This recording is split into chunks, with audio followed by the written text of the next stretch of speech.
असं म्हटलं जातं की शिक्षा करणाऱ्यापेक्षा माफ करणारा जास्त महान समज, शूर समजला, बदला घेणारा हा सामान्य किंवा क्षुद्र समजला. क्षमा म्हणजे एखादा गुन्हा असेल, एखादा अपराध असेल, त्याच्या विरुद्ध तुमच्यामध्ये करुणा असेल. भगवान शंकराने मंथनामधून, समुद्र मंथनामधून जेव्हा हलाल विष निघालं, ते विष स्वतः प्राशन केलं, स्वतःच्या कंठामध्ये धारण करून त्या विषापासून ही सृष्टी वाचवली. याला म्हणायचं क्षमा. स्वतःला होणाऱ्या वेदना, यातना, त्रास, दुःख या सगळ्यांना पचवून जो समोरच्याला पुन्हा प्रेम देऊ शकतो त्याला म्हणायचं क्षमा. सद्गुरूंचं असं म्हणणं आहे की क्षमा ही दुसऱ्याबद्दल नाही, क्षमा ही तुमच्या स्वतःबद्दल. दुसऱ्याबद्दल तुमच्या अंतःकरणामध्ये कुठल्याही प्रकारची कटुता नको, द्वेष नको, मत्सर नको, घृणा नको, तिरस्कार नको. याला म्हणायचं क्षमा. बरं, का क्षमा करावी माणसाने? समोरचा माणूस जर विश्वासघात करत असेल तर आपण त्याला का क्षमा करायचं? कारण क्षमा करणे हा तुमचा स्वभाव, तो क्षमेला पात्र आहे म्हणून करणे. घृणा, तिरस्कार, मत्सर, द्वेष, बदल्याची भावना या सगळ्या गोष्टी तुमच्यामध्ये विषारी परिणाम करतात. पश्चाताप हा क्षमा न केल्याचा परिणाम.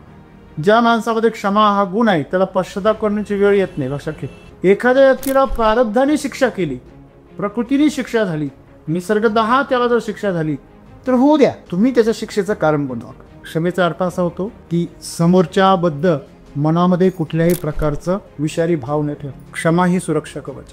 तुम्ही त्याला सुधरवू शकता याची क्षमेमध्ये कुठलीही गॅरंटी नाही, पण तुमचं आयुष्य मात्र सुंदर बनेल हे मात्र नाही.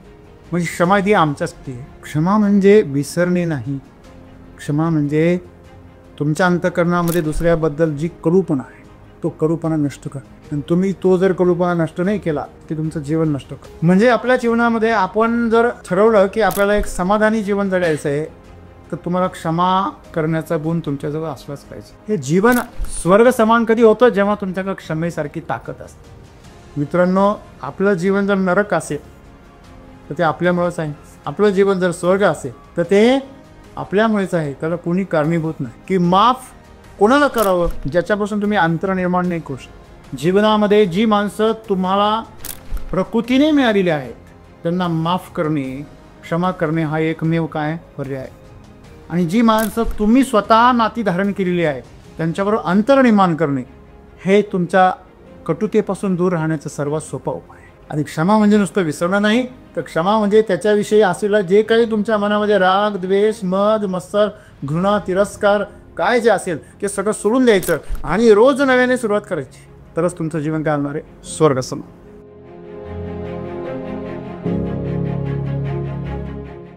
आपल्या आयुष्यामध्ये जीवन जगत असताना भरपूर चांगले व्यक्ती येतात, काही वाईट व्यक्ती येतात. जे वाईट व्यक्ती असतात आपण त्यांना वारंवार क्षमा करतो, पण असं किती दिवस आपण करायचं? समजा एकदा चूक करतात, ते दोनदा चूक करतात, तरी आपण त्यांना क्षमा करतो. पण मग ते जर आयुष्यभर चुकत करत असतील, आपल्यासोबत चुकीचंच जर वादत असते तर आपण त्यावेळेस त्यांना क्षमा केली पाहिजे. त्याच्यामधून काय मार्ग शोधला पाहिजे तिला? क्षमा केली पाहिजे का नाही? मित्र हो, असं म्हटलं जातं की शिक्षा करणाऱ्यापेक्षा माफ करणारा जास्त महान समज, शूर समजला, बदला घेणारा हा सामान्य किंवा क्षुद्र समजला. क्षमा म्हणजे एखादा गुन्हा असेल, एखादा अपराध असेल, विश्वासघात असेल, कारस्थान असेल, त्याच्या विरुद्ध तुमच्यामध्ये करुणा असते. समुद्रामध्ये जेव्हा एखादा ज्वालामुखी फुटतो तेव्हा तो संपूर्ण ज्वालामुखीचा जो लावारस असतो तो धगधगता असा ज्वालामुखीचा लावारस हा समुद्र स्वतःमध्ये सामावून घेतो आणि थंड करतो. त्याला थंड करण्यामध्ये याचं लाखो लिटर पाण्याची वाफ होऊन जाते, परंतु त्याची तमा बाळगत नाही. तो त्याला थंड केल्याशिवाय. हे खरे अर्थाने क्षमेचं फार सुंदर उपाय.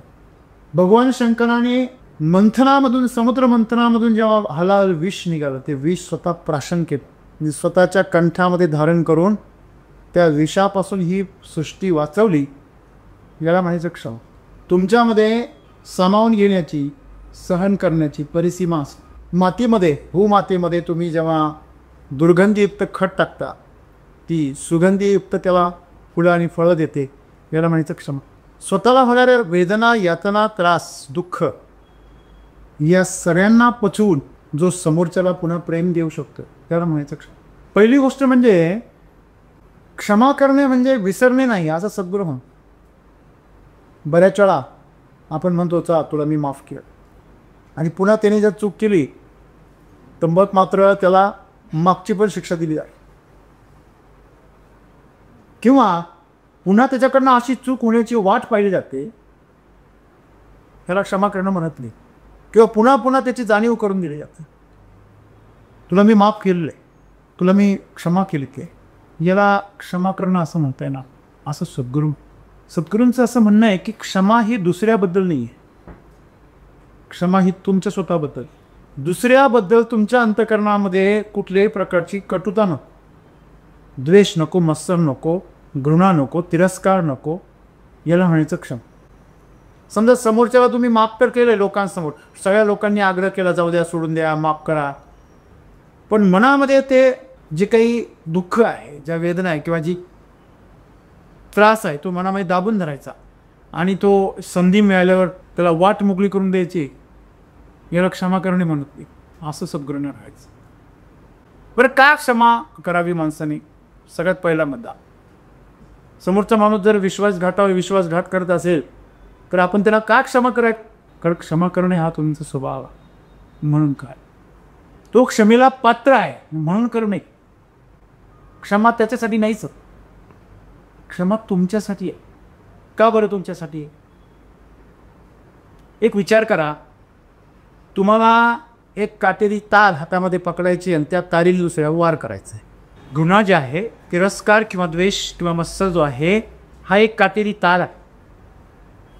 जेव्हा ती तुम्ही धरून दुसऱ्याला मारण्याचा प्रयत्न करता तेव्हा ती पहिल्यांदा तुम्हाला रक्तबंबाळ करते. घृणा, तिरस्कार, मत्सर, द्वेष, बदल्याची भावना, या सगळ्या गोष्टी तुमच्यामध्ये विषारी परिणाम करतात. तुमचं बोलणं विषारी करतात, तुमचे विचार विषारी करतात, तुमचं वागणं विषारी करतात. तुम्ही तुमच्या या कुंडामध्ये कितीही जरी अमृत टाकलं तर त्याचा विषच तयार हो. तुम्ही विषाचे निर्माते बनता, विषाचे संक्रामक बनता. तुमच्याजवळ जो कोणी येतो त्याला तुम्ही ते तसंच विषारी बनवता.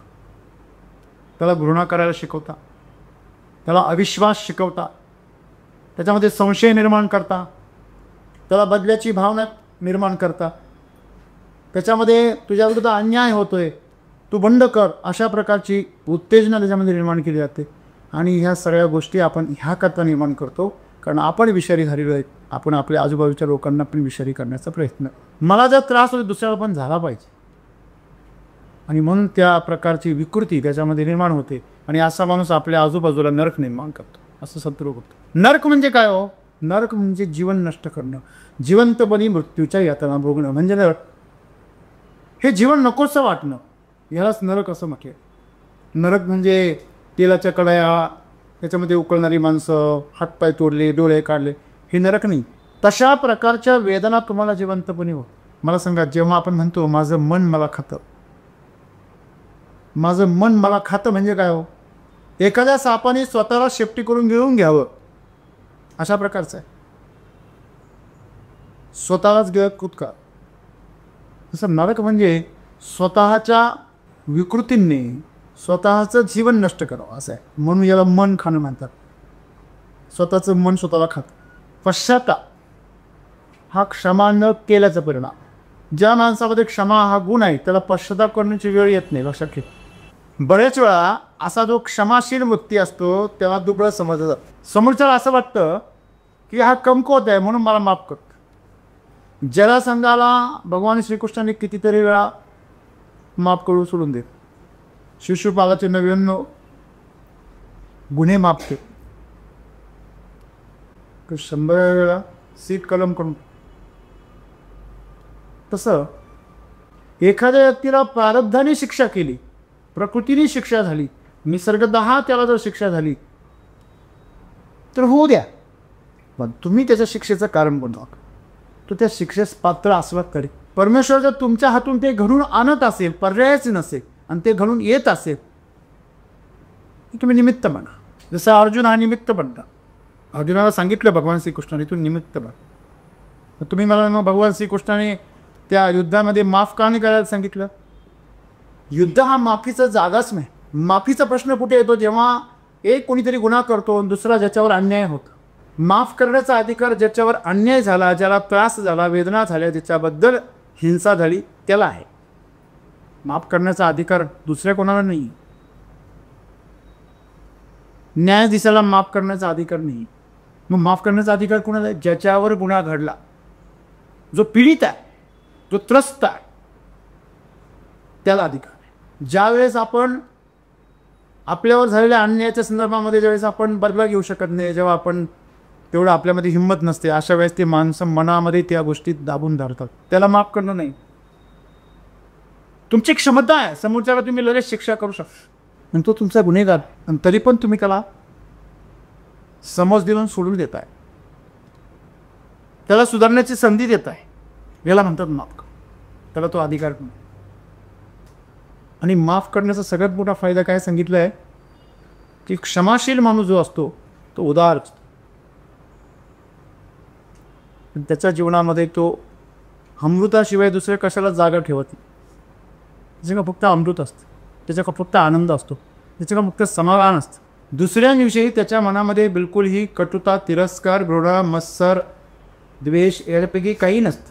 तो असं समजतो की माझं प्रारब्ध आहे, त्यामुळे त्याच्याकडनं मला त्रास झाला. जेव्हा तुम्ही असं करता तेव्हा तुमच्या जीवनातला जो काही भोगाचा भाग आहे प्रारब्धाचा तो हळूहळू कमी होतो. तुमचं कर्ज हळूहळू फिटत जा आणि तुम्ही या कर्माच्या बंधनामधून हळूहळू मोकळे होत जा. एक सुशिक्षित अशा फॅमिलीमध्ये त्या 10 वर्षाच्या संसारानंतर, बळजबरीच्या संसारानंतर दोघांचं लव्ह मॅरेज होतं. 10 वर्षाच्या संसारानंतर बळजबरीचाच म्हणायचं तो, कारण घटस्फोट घ्यायची वेळ आली म्हटलं. घटस्फोटाचा त्यांचा अर्ज केला होता, केस चालू होती, आणि ती जी स्त्री होती ती प्रचंड तणावामध्ये होती. गमतीचा भाग म्हणजे घटस्फोटाचा अर्जही तिनेच केला, आणि कित्येक महिने ती केस कोर्टामध्ये चालू होती. नोकरी करत होती, स्वतःच्या पायावर उभी होती, प्रचंड तणावामध्ये. तिला कुणीतरी सांगितलं की असा असा माणूस आहे जो रेकी करतो, तुम्ही त्यांच्याकडे जा आणि बघा काही उपचार होतोय का. तुमच्या आयुष्याची जी काही गुंतागुंत आहे तो सोडवण्यासाठी तुम्हाला मदत करेल. ती सीधा रेकी मास्टरकडे गेली, आणि त्या रेकी मास्टरने तिला काही साक्षात्कार लढून आणले की तू मागच्या जन्मामध्ये काय होतीस, कशी होतीस, तुझं जीवन काय होतं.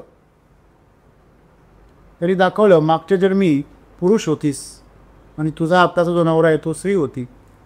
तू नवरा होतीस आणि तो तुझी बायको होता. तू असा पुरुष होतीस की तू तुझ्या पत्नीचा प्रचंड काय केलेला आहे, मागच्या जन्मी छळ केलेला आहे. मागच्या जन्मी तू प्रचंड व्यभिचारी होतास, परिवाराच्या बाहेर संबंध होते, प्रचंड अन्याय करणारा होता, आणि तू प्रचंड छळ केलास त्या जन्मामध्ये तुझ्या पत्नीचा. आणि परमेश्वराचे कर्मधर्म संयोगाने, प्रारब्धाने ते भोग तुला भोगण्यासाठी तुझ्याच पत्नीचं पत्नी म्हणून तुला जन्म झालेला आहे, तो तुझा पती झाला. जेव्हा रेकीमध्ये तिने हे सगळं पाहिलं, तिला जाणीव झाली, आत्मग्लानी निर्माण झाली. तिच्या डोळ्यातून गळागळा अश्रू व्हायला लागले. आणि आपण मागच्या जन्मी केलेलं सगळं जे काही पाप आहे त्या पापाचंच हे मला फळ मिळालेलं आहे, म्हणून की काय माझ्या जीवनामध्ये हा त्रास आहे. ती ढसढसा रडली आणि आहे तशीच नवऱ्याकडे गेली, त्याची पाय धरून माफी मागितली. आणि मी तुला फार त्रास दिला, मला घटस्फोट नकोय, उलट माझ्या सर्व गुन्ह्यांसाठी, माझ्या आगाऊपणासाठी मला माफ कर. आणि तिने ती केस पण मागे, आणि पुढे जाऊन त्यांचा संसार अत्यंत सुखी आणि संसार अत्यंत आनंदी झाला. आता ह्याच्यामध्ये मी तुम्हाला घडलेली घटना सांगते, हकीकत सांगते. याच्यामध्ये ज्या रेकी मास्टरने तिला मागच्या जन्माचं दर्शन घडवलं ते किती खरं किती खोटं हे महत्त्वाचं बिलकुल नाही आहे. का मग पुनर्जन्म आहे का, आणि मग तो माणूस आहे मग मला पण बघायला मिळेल का माझा, हे प्रश्न तुमच्या मनात इथे ते बाजूला ठेवा. पण सर्वात महत्त्वाची गोष्ट काय, या संपूर्ण घटनेमध्ये एकच गोष्ट लक्षात घेण्यासारखी आहे की ज्या क्षणी तिने माफ केलं आपल्या नवऱ्याला, का माफ केलं, तिने पाहिलं की मीच एवढा अन्याय केलेला आहे, त्या क्षणी तिला जाणीव झाली की गुन्हेगार आपण आहोत, तो नाही आहे. शिक्षा आपण मागच्या जन्मी त्याला दिली आहे आणि आताही देतो आहे. हे पाप मी कुठं फेडणार. आणि म्हणून तिला त्याची जाणीव झाली आणि म्हणून तिने त्याला माफ करून टाकली. उलट तू जे मला काही तुझ्यामुळं माझी गैरसोय होते, असुविधा होते, ते माझ्या दुष्कर्मापुढे काहीच नाही. त्याची जाणीव तिला झाल्याबरोबर तिने त्याला माफ करून टाकल्यामुळे याच्यापूर्वी त्यांच्यामध्ये कितीतरी वेळा भांडणं झाली असतील, कितीतरी वेळा त्यांच्या 10 वर्षाच्या संसारामध्ये त्यांच्यामध्ये वितुष्ट निर्माण झाला असेल, त्यांनी अनेक वेळा एकमेकाला माफही केले असेल, पण तरीसुद्धा ते घटस्फोटापर्यंत पण अगदी नरकाच्या परिस्थितीपर्यंत आले होते. आणि त्यांच्या जीवनामध्ये अचानक स्वर्ग कुठून आला? क्षमा. इथून मागे जी क्षमा होती ते फक्त विसरणं होतं, ते तात्पुरतं विसरणं होतं. आणि जेव्हा जाणीव निर्माण झाली तेव्हा विसरणं नाही घडलं, आतमधली जे काही कटुता होती तीच नष्ट झाली, कटुतेचं राख झाली. जे आपण आपल्या जीवनामध्ये क्षमा कशाला म्हणतात याचं पहिलं अर्थ समजून घेणं गरजेचं. क्षमेचा अर्थ असा होतो की समोरच्याबद्दल मनामध्ये कुठल्याही प्रकारचं विषारी भाव न ठेव. तुमच्या आयुष्यामध्ये आलेले जेवढे वाईट अनुभव आहे, त्याच्याकडनं मिळालेले जे अनुभव आहे त्या अनुभवांना विसरणं, जर शक्य असेल तर त्याच्यापासून अंतर निर्माण करणं, त्याला त्याच्या आयुष्यामध्ये जगू देणं. दुसऱ्याला सुधारवण्याचा प्रयत्न तुम्ही करताय म्हणजे तुम्ही स्वतःला ब्रह्मदेव समजताय.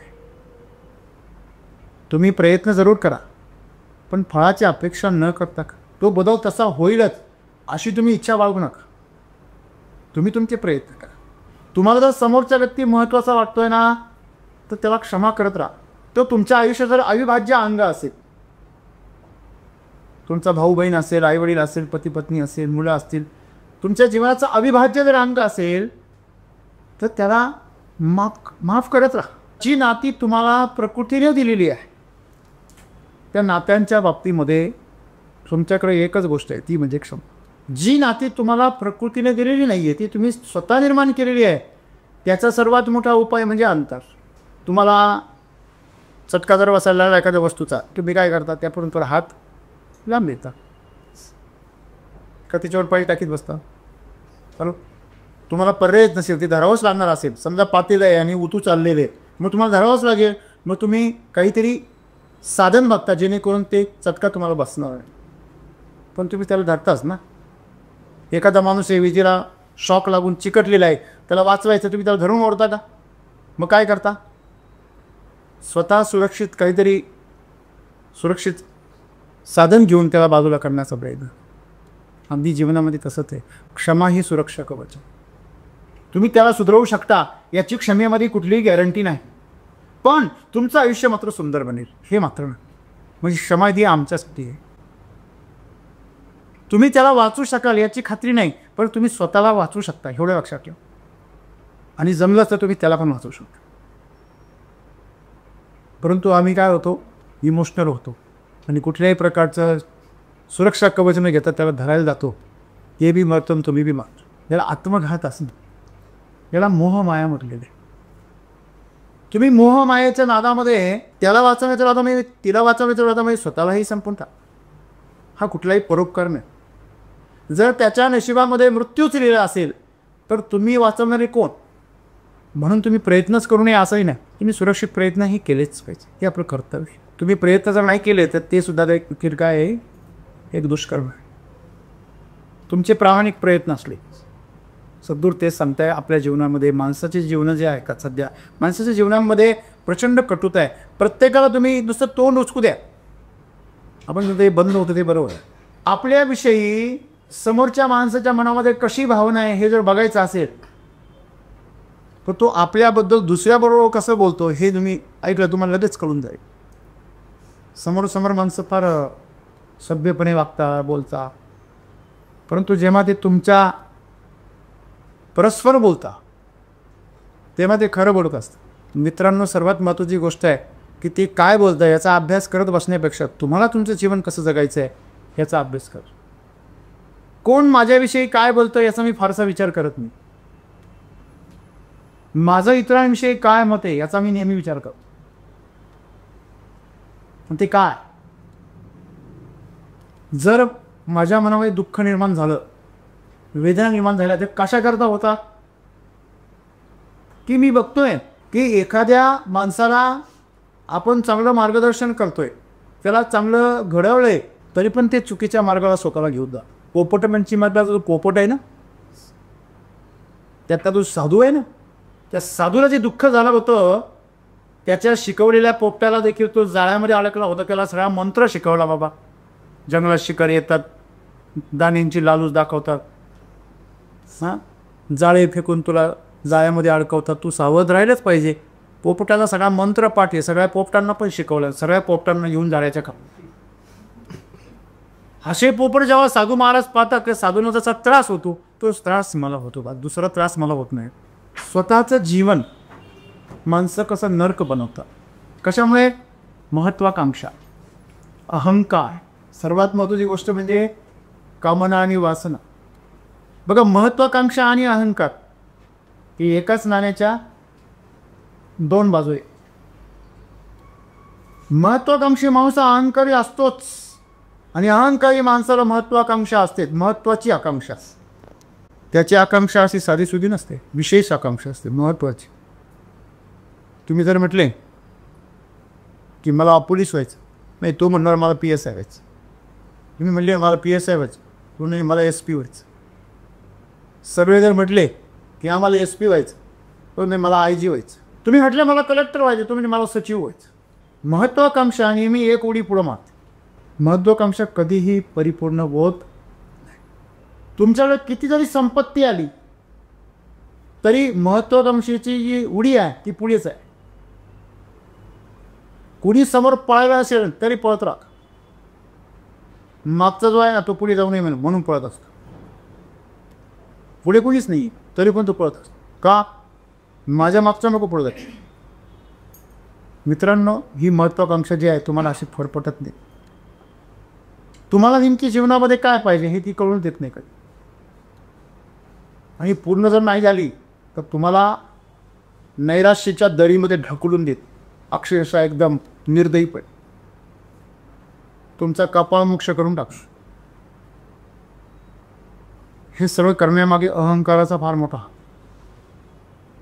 आणि म्हणून जर महत्वाकांक्षा पूर्ण झाली तर अहंकार तर शिखरावर चढतो, आणि महत्वाकांक्षा जर अपूर्ण राहिली तर अहंकार पश्चाताप आणि निराशेच्या गर्तेमध्ये जातो. त्याला घेऊन जातो दलदलीमध्ये. अहंकाराचे जे रूप आहे ते भयंकर आहे. बऱ्याच वेळा तुम्ही पाहिलं असेल, अहंकारी माणसं ओळख कशी आहे, ते प्रचंड ॲरोगंट असतात. आणि जर ॲरोगंट होताना नाही आलं, त्यांना कळलं की आपण इथं काही चालला नाही, तर लगेच डसडसं वाटतं. त्यांच्या डोळ्यामध्ये मगरीची अश्रू असतात. मगरीचे अश्रू काय? शिकार कधीपर्यंत मगर डोळ्यातून पाणी का? शिकार याच्या तोंडात खारी का? ते अश्रू नसून ते जाळं असते. तसं ही महत्वाकांक्षी माणसं, अहंकारी माणसं ही जेवढा समोरच्याला डॉमिनेट करता तेवढं करता, आणि जर नाही डॉमिनेट करता आलं तर मग कांगावा करता. स्वतःची फार कीव करायची वेळ. रडता काय, ओरडता काय, चिडचिड काय करता, आदळआपट काय करता. बरोबर आहे. हे कारण आहे आम्ही स्वतःचं जीवन नरक बनवले. विष आहे ते.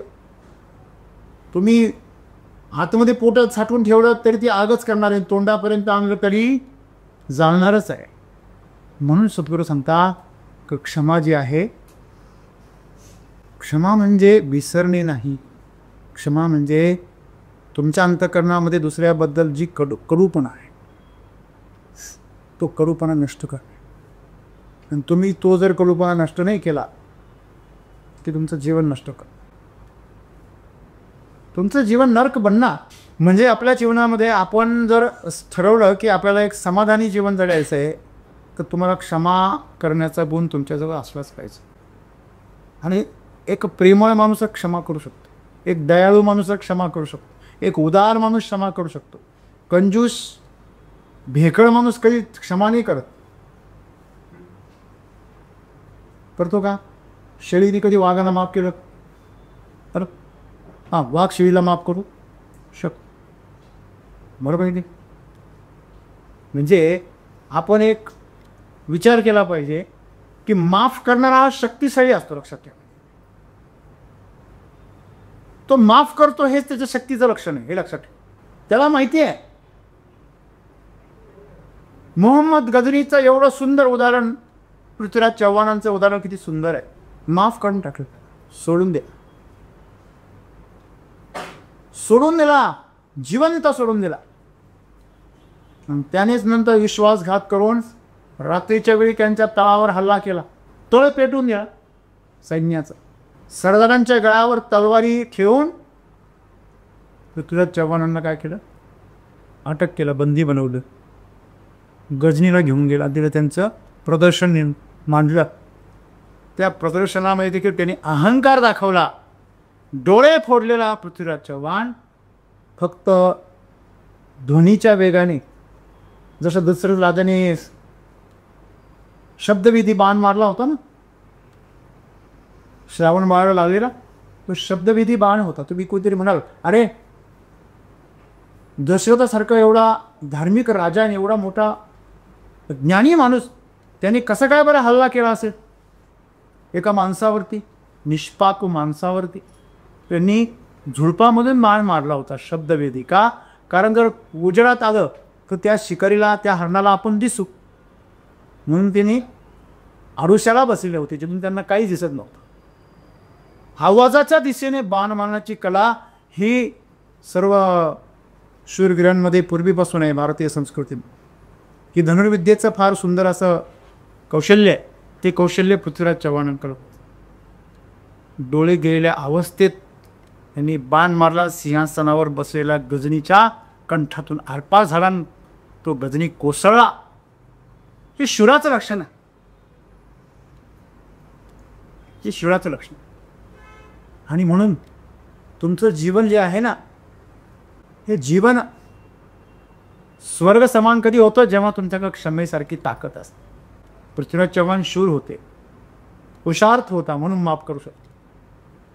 हिंदू संस्कृतीमध्ये तुम्ही जेवढ्या कहाण्या ऐका त्याच्यामध्ये माफ करण्याची क्षमता होती अफेमाच, बरोबर आहे. आणि म्हणून क्षमा जी आहे हे शूरांचं काय आहे? शूरांचा अलंकार आहे, ते धारण केलं असतं. पण आपण सर्वांनी जर आपल्या जीवनामध्ये क्षमेचा गुण जर आमच्यामध्ये बाळगला तर आम्ही सुद्धा शूर बनू, वीर बनू, बरोबर आहे. आणि शूरवीर कधी पश्चाताप करत नाही, कोणाचा तिरस्कार करत, एक घाव दोन तुकडे, बरोबर आहे. ते सदैव सक्षम असतात लढण्यासाठी, त्यांचा स्वतःवरती पूर्ण विश्वास असतो. आणि म्हणून मित्रांनो, कोणाविषयी कटुता पाळण्याचं काम कोण करतं? ज्याच्यामध्ये क्षमता नसते हो. दुसऱ्याबद्दल आपल्या मनामध्ये कडवट भावना निर्माण करून त्या तशाच जपून ठेवणं हे कोण करतं? ज्याच्यामध्ये ते समोरासमोर मांडण्याची काय नसते, हिंमत नसते, क्षमता नसते, धडस नसतं. ते मनातल्या मनात कोडत राहतात आणि मनातल्या मनात ते विष निर्माण करून विषारी कारस्थानं निर्माण करतात. गणूजी शिर्केंनी अशाच प्रकारचं विष आपल्या आतमध्ये निर्माण केलं आणि त्या विषयाच्या प्रभावाने शंभूराजांचा घात केला. त्याच्यामध्ये त्यांच्या समोरासमोर उभं राहून बंड करण्याची हिंमत नव्हती, लक्षात. आणि म्हणून क्षमा हे शूर पुरुषांचं लक्षण. पुरुष या अर्थाने म्हणजे तिथं स्त्री नसतेच असं नाही. पुरुष या अर्थाने तो जो तुमचं चैतन्य आहे, तुमचा आत्मा आहे, त्याला पुरुष म्हटले आहे, शरीराला नाही म्हटले. मग ती स्त्री पण असू शकते, ती स्त्री पण तुम्हाला माफ करू शकते, बरोबर आहे. आणि म्हणून मित्रांनो, आपलं जीवन जर नरक असेल तर ते आपल्यामुळंच आहे. आपलं जीवन जर स्वर्ग असेल तर ते आपल्यामुळेच आहे, त्याला कोणी कारणीभूत नाही. आणि तुम्ही ज्यांना माफ करण्याची भाषा करता, वारंवार माफ करण्याची भाषा करता, मी तुम्हाला अगोदरच सांगितलं की माफ कोणाला करावं, ज्याच्यापासून तुम्ही अंतर निर्माण नाही करू शकत. आई बाळापासून अंतर निर्माण नाही करू शकत, तिला माफच करा. बरोबर आहे. पती पत्नी एकमेकापासून अंतर निर्माण नाही करू शकत, मग त्याला माफच करावं, नाही तर कायमचा अंतर निर्माण करावं, जो पर्याय आजकाल सगळे लोक निवडतात. जीवनामध्ये जी माणसं तुम्हाला प्रकृतीने मिळालेली आहेत त्यांना माफ करणे, क्षमा करणे हा एकमेव काय पर्याय. आणि जी माणसं तुम्ही स्वतः नाती धारण केलेली आहे त्यांच्याबरोबर अंतर निर्माण करणे हे तुमच्या कटुतेपासून दूर राहण्याचा सर्वात सोपा उपाय आहे. बरोबर आहे. म्हणून आपण एक लक्षात ठेवलं पाहिजे की परमेश्वराने आपल्याला एक नैसर्गिक नाती दिलेली आहे आणि एक आपण निर्माण केलेली नाती आहे. त्या निर्माण केलेल्या नात्यांच्या बाबतीमध्ये तुमच्याकडे निवडीची काय आहे संधी आहे, तुम्ही बदल करू शकता. पण त्या नात्यांमध्ये तुम्ही त्याला एकदा माफ केलं की परत तुम्ही संबंध ठेवायचा नाही, परत माफ करायचा नाही, संबंधच येत नाही. बरोबर आहे. परंतु जी नाती तुमची नियमित आहे, निसर्गता आहे, तुम्ही त्यांना टाळू शकत नाही, जी प्रकृतीने तुम्हाला दिलेली आहे ती आपण सर्वांनी निभावली पाहिजे. आणि ती निभावण्यासाठीचं तुमचं सर्वात मोठं सूत्र जे आहे ती म्हणजे क्षमा. आणि क्षमा म्हणजे नुसतं विसरणं नाही, तर क्षमा म्हणजे त्याच्याविषयी असलेलं जे काही तुमच्या मनामध्ये राग, द्वेष, मद, मत्सर, घृणा, तिरस्कार काय जे असेल ते सगळं सोडून द्यायचं आणि रोज नव्याने सुरुवात करायची. तरच तुमचं जीवन काय होणार आहे, स्वर्गसम.